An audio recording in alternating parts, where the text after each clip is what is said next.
Je suis venu pour que les brebis aient la vie en abondance. L'image des brebis est fréquemment employée par Jésus, mais elle s'est ternie dans notre société urbanisée. Depuis l'histoire des moutons de Panurge, la brebis nous apparaît comme un animal sans personnalité, à l'instinct grégaire irréfléchi, qui se laisse tondre la laine sur le dos. Je ne vais pas vous faire un cours sur l'élevage et les caractéristiques du monde ovin, mais je voudrais m'attarder quelque peu sur la figure du pasteur, car dans ce passage, c'est lui que Jésus met en avant, se présentant comme le bon berger.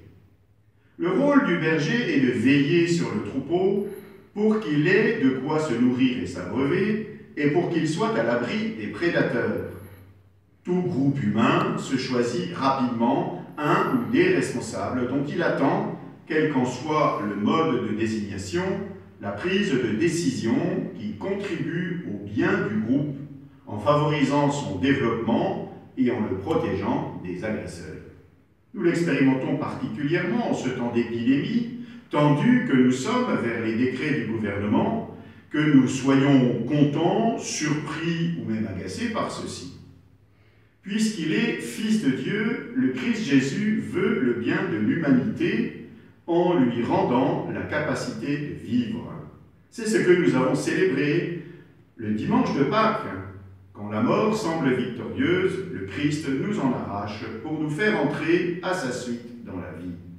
Jésus n'est pas un berger qui se contenterait de donner des orientations ou des conseils aux autres, il les met en œuvre dans sa propre vie, il est le premier à les vivre.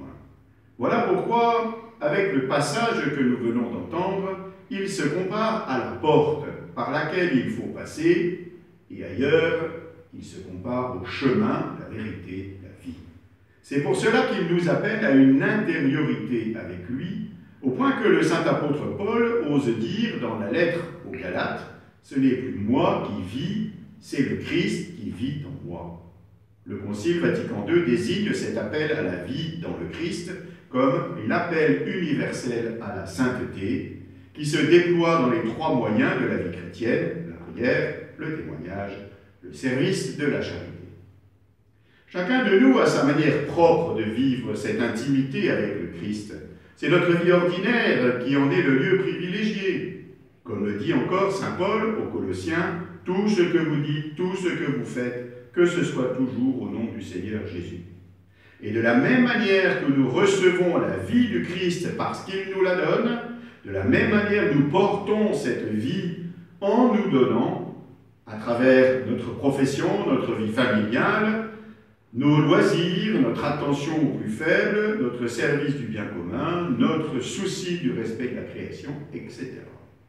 La sainteté, c'est-à-dire la vie divine en nous, n'est pas uniquement affaire de piété, et la diversité des figures de saints nous le montre aisément.